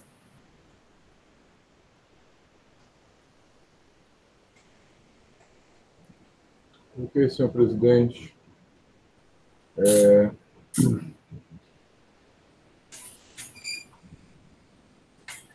Bom, basicamente aqui nós temos aqui descumprimento de uma obrigação acessória, não escrituração das notas fiscais de entrada, ou seja, o contribuinte deixou de escriturar no livro fiscal próprio, inclusive na modalidade eletrônica, documento fiscal relativo à operação de entrada de mercadorias. Ontem, quando fui olhar aqui a ementa, eu comecei analisando o processo pelo parecer, eu até achei estranho, porque na ementa estava omitir informações em arquivo magnético, a ementa do parecer, tá? Omitir informações em arquivo magnético quando eles formar dados divergentes dos constantes dos documentos fiscais. Aí eu fui até o auto de infração para verificar, e o fiscal, na verdade, não tem essa expressão omitir informações em arquivo magnético. Ele fala falta de escrituração no livro próprio das notas fiscais de entrada. Por que eu digo isso? Porque é importante a gente se ater aos detalhes do processo. Eu já disse aqui em alguns momentos que quando o auto de infração, quando o agente fiscal, ele lavra o auto dizendo que é omissões em arquivo magnético de uma forma geral, generalizando, aí sim, nós estaríamos diante daquela norma mais geral que atribui a penalidade do 123.8L, de 2%, aquela questão das omissões, informações em arquivo magnético. Mas, pontualmente, aqui nós estamos diante da falta de escrituração das notas fiscais de entrada. Eu digo isso porque é importante para o nosso posicionamento ter como fato aquilo que o fiscal, então, enquadrou. Então, ele enquadrou como falta de escrituração. Até diante do posicionamento nosso de que existe uma penalidade específica para tanto. Então, assim, nesse ponto, já adiantando, como é de conhecimento de todos, nós discordamos desse reenquadramento da penalidade sugerida no parecer da assessoria tributária, por entender que não é a penalidade específica cabível, porque aqui nós estamos tratando de falta de escrituração de nota fiscal de entrada. Então, tem uma penalidade específica para tanto que é aquela capitulada pelo agente fiscal autuante. No caso do 123.3G da nossa norma. E, assim, no caso que a gente também acrescenta aqui, e aí nesse ponto há uma concordância com o parecer da assessoria, é no sentido de afastar a decadência, porque, de fato, se trata de descumprimento de obrigação acessória, e já é unânime, segundo a nossa Câmara, segundo a Câmara Superior, né? E, balizado nas decisões dos tribunais superiores, do STJ, também não há nenhuma divergência, que, se tratando de descumprimento de obrigação acessória, não há que se falar na aplicação de 150/4 CTN, e sim no 173.1, tá? Até porque não há imposto aqui, não há nada a ser homologado. Então, tratando-se verdadeiramente de lançamento de ofício. Então, assim, em linhas gerais, são essas considerações, senhor presidente e senhores conselheiros. Nós discordamos aqui do parecer lançado aqui pela assessoria tributária, devendo prevalecer o auto de infração da forma como lavrado. Obrigado, doutor Biratã. Com a palavra, doutor Vitor. Obrigado a todos mais uma vez. Vamos diretamente ao ponto aqui. Com relação à decadência, a gente reforça que essas notas fiscais, por terem sido emitidas e não escrituradas no arquivo digital, né, em período superior a 5 anos contados da data da lavratura do auto de infração, nós reforçamos aí que as mesas não estaria sob o crivo de nenhuma autoridade fiscal a análise desses documentos. Então, logo, se o principal estaria decaído, quiçá o acessório, nesse caso específico. Mais a mais, como bem colocou o nobre colega representante do erário, doutor Biratã, que mais uma vez concordamos, a gente não pode deslocar uma penalidade para outra do auto de infração. Uma vez lavrado o auto de infração, ele entra no mundo jurídico vamos analisar se aquele auto de infração, de fato, ele prospera ou não, seja com os argumentos fáticos, seja com os argumentos jurídicos e legais. Aqui, no caso dos autos, como bem colocou já o nobre representante do erário, nós não estamos tratando de arquivo magnético, de falta de escrituração, né? Mas sim de arquivo magnético. Então, por aí, ele deságua na total ilegalidade do auto de infração por fundamentação insubsistente. Sem mais delongas, é isso que a gente reitera, a peça de recurso voluntário que manejada nos autos, reforçando pela total improcedência da peça acusatória, no caso, o auto de infração. Obrigado, doutor Vitor. Senhores conselheiros, o processo está em discussão. Doutor Wander. Senhor presidente, senhores conselheiros, senhor relator, em relação à questão da decadência, realmente é um assunto que a gente já debate há tempos aqui na Câmara, cada um tem seu posicionamento. Agora, uma questão me chamou a atenção nesse processo, precisaria ver, que aqui trata-se da falta de... É uma obrigação acessória, perfeito, e nós aplicamos o 173.1 aqui na Câmara, né? Por se tratar de obrigação acessória. Mas uma curiosidade, e eu queria pedir ao relator, que nós estamos tratando da falta de escrituração na AFD mensal, não é isso? Não é isso, senhor relator? Então, nós estamos... É isso que eu estou falando. Então, é como se... Aqui nós estamos tratando de exercício mensal, para aqueles que entendem assim. E aí, em tese, os 5 anos, mesmo no artigo 173, para os que entendem dessa forma, estaria também contemplado. Queria colocar só esse assunto para discussão.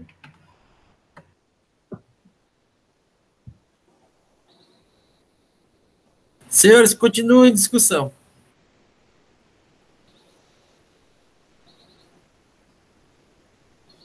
Doutor Marcos, com relação à indagação do doutor... Eu confirmei, presidente, é isso mesmo, informe mensal. Presidente, essa questão da decadência já é bastante assentada aqui, que no caso de descumprimentos de obrigação acessória, a regra deve ser assentada no 173.1. Inclusive, há decisões bem recentes do STJ nesse sentido, porque não há imposto a homologar. Se não há imposto a homologar, a regra é aquela do lançamento de ofício que deve ser realizado com base no artigo 149, e a contagem do prazo vai para a contagem geral lá de 173.1. A regra do 173.1 diz que a contagem é do primeiro dia útil do exercício a que teria ocorrido o fato gerador. Então, se nós temos aqui 2012, então o primeiro dia útil é o quê?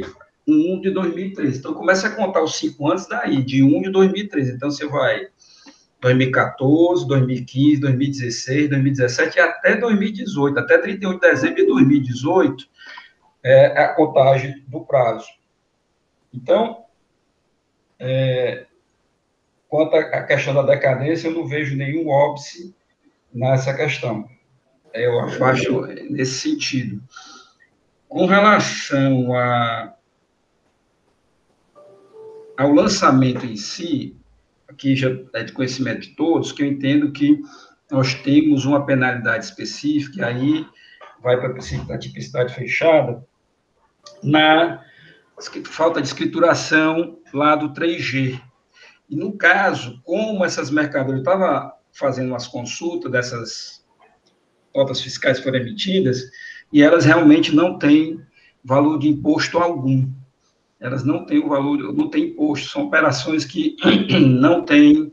Primeiro, eu olhei aqui umas 20 notas fiscais, que dá mais ou menos uma boa amostragem do geral, e as mais expressivas, né, que se tratava de rações, de milha, etc., e as menores também, as notas fiscais também não vinham com valores de impostos, então, cabe a multa do artigo 126, 10%. Como a nova redação dada para o caso de falta de escrituração na FD de notas fiscais, trazida pela 16258/2017, que foi objeto do enquadramento da auditora fiscal, né,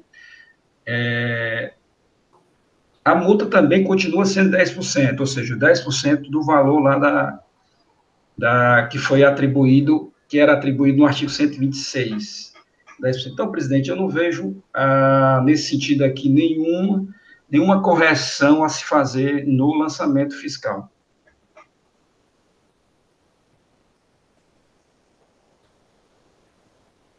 Obrigado, doutor Leilson. Senhores, mais alguma discussão?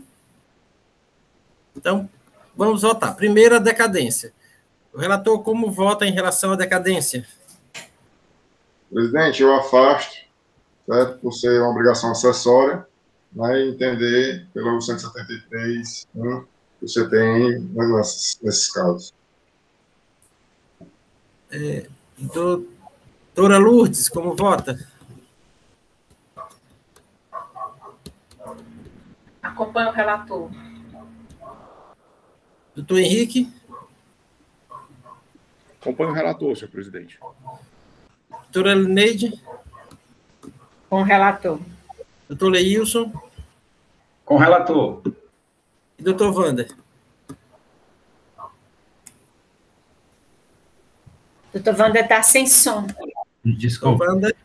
Desculpe, senhor presidente, pedindo vênia ao relator e aos demais conselheiros, eu aqui vou divergir, em parte, porque, como é descumprimento de obrigação acessória, eu entendo, sim, pela aplicação do 173, inciso 1, mas eu acredito que, por conta dos meses, da quantidade de meses, sim, já teria uma parte prescrita até... decaída até outubro de 2012, né? Então, como voto? Eu voto pela parcial decadência. Doutor Wander. Com relação à decadência, a Câmara afasta por 5, vota 1. No mérito, como vota o doutor Marcos? Presidente, eu conheço o recurso ordinário, negando provimento, confirmando a decisão singular, de acordo com a fala do doutor Biratã. Então, aplica 3G e não 8L, né? Isso. Doutora Lourdes? Acompanho o relator, presidente. Doutor Henrique? Acompanho o relator, presidente. Doutora Elineide? Com o relator, senhor presidente. Doutor Leilson? O relator está voltando pelo 8L? 3G. 3G. Então, com o relator. Doutor, os senhores entenderam, né, que a discussão aqui é que a autuação foi 3G e a consultoria, não encampada para PG, 8L, omitir informações de arquivos magnéticos. Porque a Câmara sempre dá empate essa votação. Estou até estranhando aqui essa votação. Mas... Eu vou ser, como é que se diz, solitário.